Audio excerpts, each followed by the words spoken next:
Lives are disrupted, damaged, or lost. Economies are really shaken. Our plans are destroyed. This pandemic will never be forgotten. People are responding in different ways. Some are being very indifferent, other ones trying to really be engaged in social work, humanitarian work. Other ones are somehow responding in fear of their future, their jobs. But most of us technically replaced one form of business with another. We are full of different, our schedule is full of different Zoom meetings, and we are trying to maintain life through this online platform. And we fail to stop for a moment often. We fail to stop maybe in the silence of our room and face some of very important questions of our life. One of them is the question of human identity. Who are we? Blaise Pascal said that all men's miseries derive from not being able to sit in a quiet room alone. It's very hard to face our naked existence, who we are without all the scaffolding, without all the typical hideaways of power, different job roles, prestige, our ambitions, goals, and so on. When everything goes, what stays there? Who are we in our true self? This is the question that I would like to pose today as a challenge, one of the most complex, one of the hardest questions of human existence, the question of identity. Now, when you ask the question, who are you? Typically what people will do is respond by referring to their name. My name is Tihomir Lazic. But then if the person wants to know more about us, they will still proceed with different questions. And we will be somehow leaning towards maybe explaining our existence and our identity through different roles that we play in this life. I'm a lecturer of theology at Newell College, or I'm a director of public campus ministry in Trans-European Division. I'm a musician. Or maybe we'll actually try to refer to our relational roles. I'm a son, I'm a father, I'm a husband, a friend. Or perhaps if you want to be more unique and more distinctive, we will quote some of our characteristics. I'm tall, handsome, smart, sporty, artistic, and extremely humble. Now, we will know that there are many people who can fit those criteria, those descriptors, and those roles. There are people even who have the same name as us. Still, the question remains, what makes you tick? Who you really are? Often we'll resolve this question by trying to refer to what we like, what our values are, what we dream of, what we want in life, or our goal is, and still the question remains, who are you? To really fully address this question, we'll need to go deeper. We will need to revisit the story that we subscribe to. This is the alternative approach to identity. It puts things into perspective. So here is the essence of this theory, which is called social narrative theory of identity, expressed by Dan McAdams in Routledge Companion. So he says, who we are, our identity is largely shaped by the stories we tell, the narratives we seek to inhabit. In identity theory, narrative identity refers to a person's internalized and evolving story, which provides her with a sense of unity across time and with purpose and significance. These stories may be unique at the individual level, but they tend to follow patterns shared by others within one's community of reference. Not surprisingly, research demonstrates that the life story a person relates is at least revelatory of the world or culture within which she frames meaning as it is about her life itself. So technically, there are few conclusions we can draw from this theory. One, our sense of identity is actually our sense of self and sense of worth. This kind of adorable chord that remains the same in different situations, different circumstances. And we share this identity through stories. And we discover as well as create this identity. When I mean discover, this identity is not solely shaped by what we want it to be. It's often shaped with the culture and society in which we grew up, and we adopted certain values, certain narratives that we hold as true. And those meta stories are often socially constructed. So it takes a lot of effort to actually come to the core of who we really are and what is the story that we are telling to ourselves. And there can be a big clash happening there, identity clash that we are not often aware of. When we ask the question, what story do we subscribe to? What narrative we subscribe to, this really takes us to the core of who we are, and that story that we embed, that is embedded in our life, that is continually evolving, shapes everything that we are and that we do.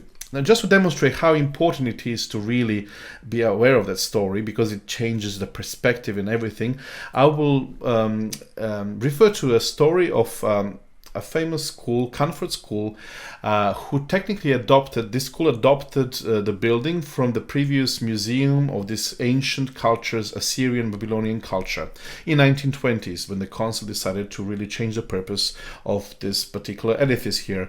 It's happening in south of England near Brighton.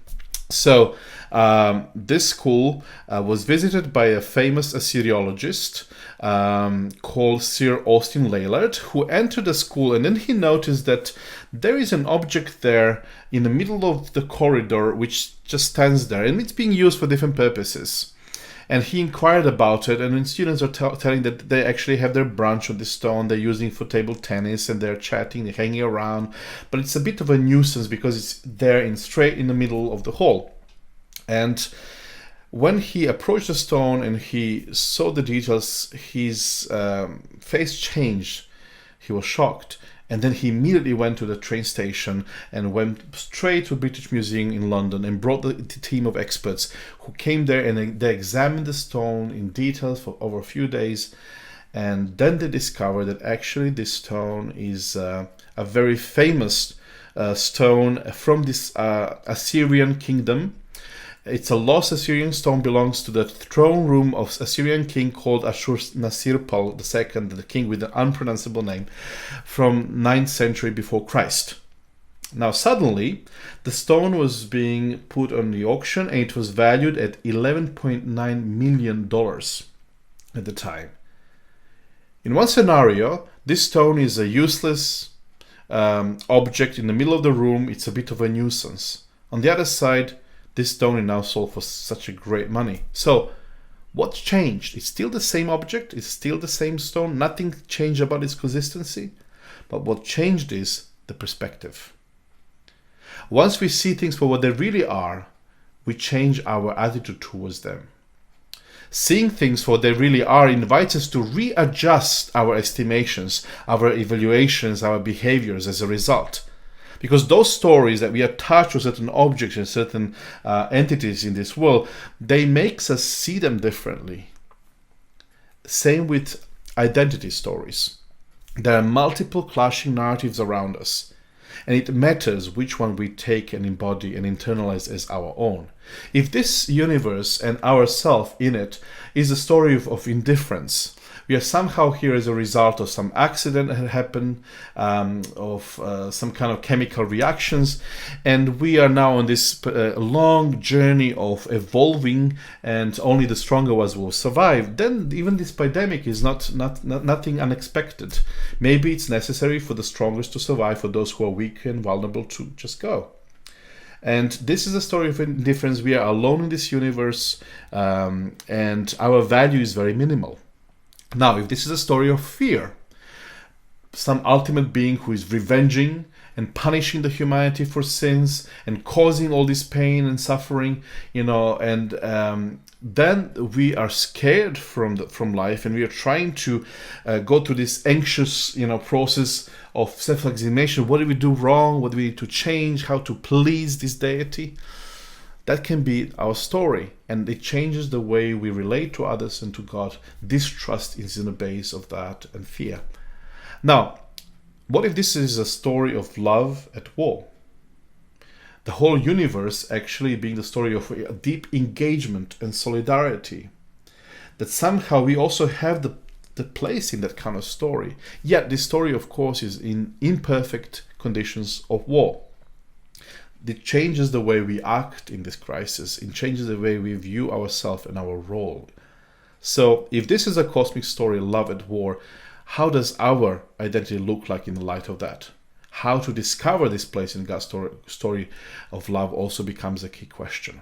Now, let me try just to illustrate this by referring to a text that's written by Apostle Paul in Ephesians chapter 2, verse 10. He says that we are God's masterpiece. created in Jesus Christ for good works, which God prepared beforehand that we should walk in them. Now, if somebody tells you you are a masterpiece, clearly that's a flattering thing to be. Because masterpiece doesn't happen as an accident. It doesn't happen overnight. It involves a continual focus effort of this artist, and it involves a lot of sweating and a lot of blood to actually come to the final result, which is a masterpiece.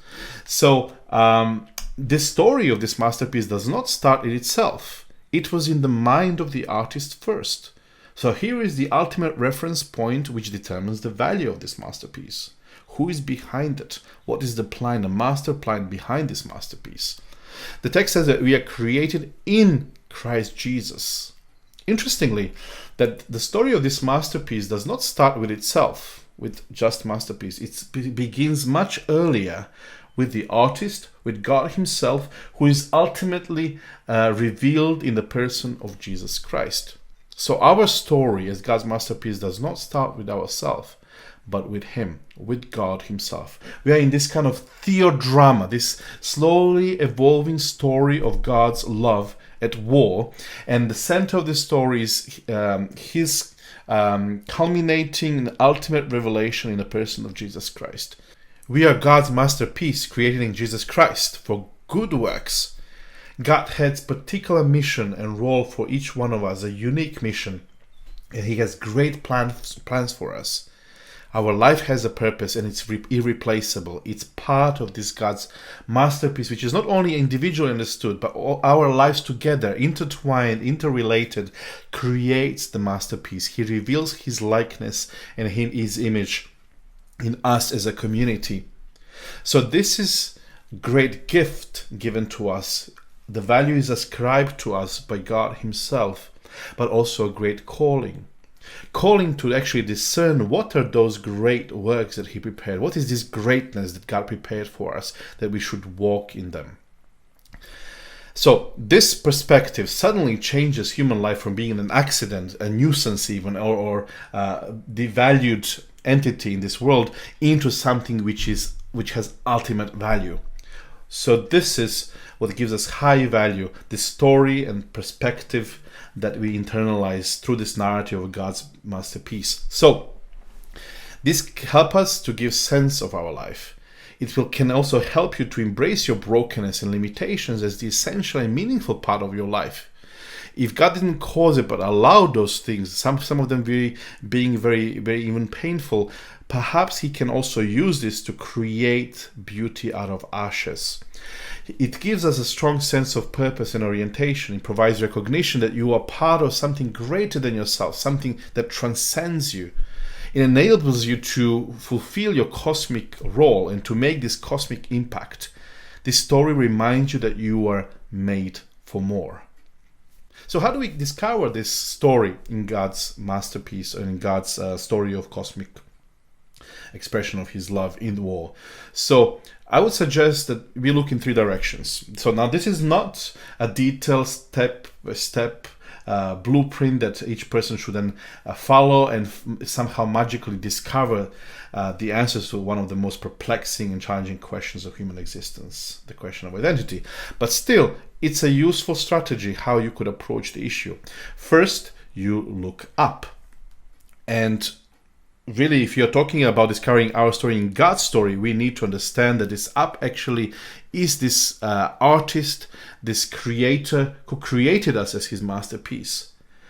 We need to discover what is that story all about. What are its leading motifs? What are the key actors? How do we fit in which stage of the story we come?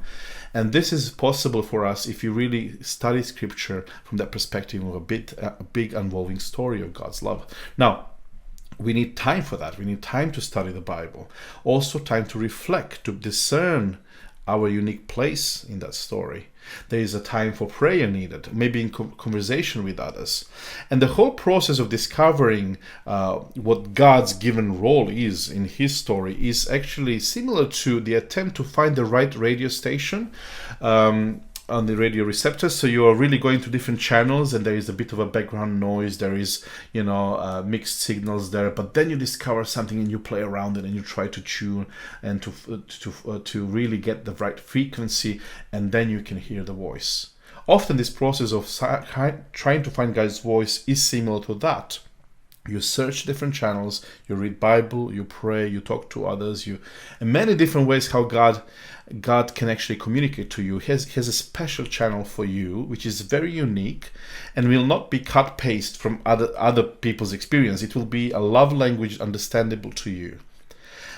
In certain texts in Gospel, Jesus even says that my sheep know my voice. So this is almost a calling for all the Christians and people to discern God's voice in their life. Now, often we can discover it also by looking within or looking within ourselves, because the same Creator who created us as His masterpiece implanted certain desires and passions into our heart, and even the way we were shaped by our environment. If we were hurt in our family, or if we are vulnerable and we feel that we are damaged in the process, somehow He can use our weakness and our limitations, imperfections, and turn them into something beautiful. He can creatively work out good out of pain and evil. So this is the prerogative of this great cosmic Creator, that He can turn things to our benefit and to really raise higher our existence. He can use even the areas that we suffered and these painful experiences to bless other people. So there's another way how we can discover His purpose, which is looking around. Now that we are tuning in and trying to find the frequency where God speaks to us, and we are discerning that He already planted certain burden and certain calling in our heart, then we look around and see the need of the world around us, and we will discover that He's up to something. He's continually engaged in raising the quality of life higher, in raising the full potentials of humanity higher. So where is He in the life of my spouse? Where is He in the life of my son, who is a baby now? Or what is He doing in the life of the colleagues at my work? Or look at the people around you. What is He doing towards the earth, in His society, in politics, in different places? Once you discover where He is at work, you join Him where He is.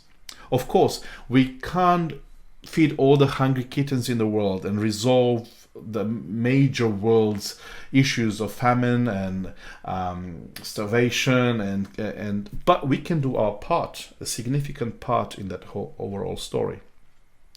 So what we got here is a three-part framework that can help each one of us to adjust it to particular circumstances. And when you want to discover what your role should be, even in this period of crisis, you ask first the question, what God is up to? You look up. What is He up to? What does He want to achieve? And then what He gave you as a talent, skill, and even brokenness. And then the question is asked, how this, what you are, can be used to alleviate the pain around you and suffering. Look at the need around you. So to summarize this, I'll just quote one saying here from my professor, who technically says, your God-given role is where your heart's greatest gladness and the world's deepest need meet. So you see the triangle there? Your God-given role. He's the one who ascribes the identity in reference to whom we can decide, and we can determine the answer to the question of who we are. And this question and this answer will be informed by what He put already in us, this greatest gladness which is in our heart.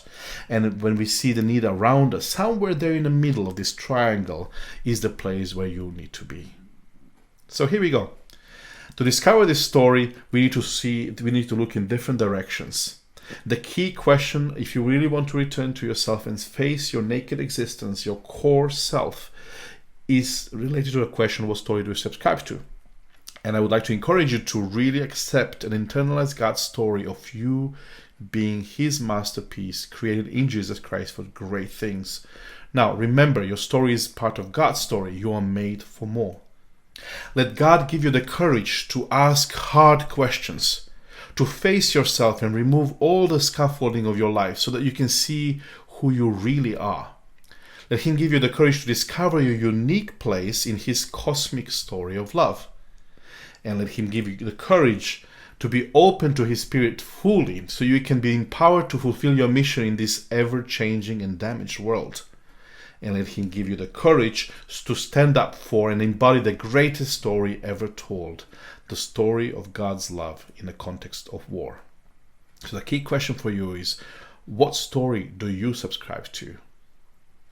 Let God give you the strength and discernment to find new ways, fresh ways, so far unexplored ways to demonstrate His love in this world which is full of pain and suffering.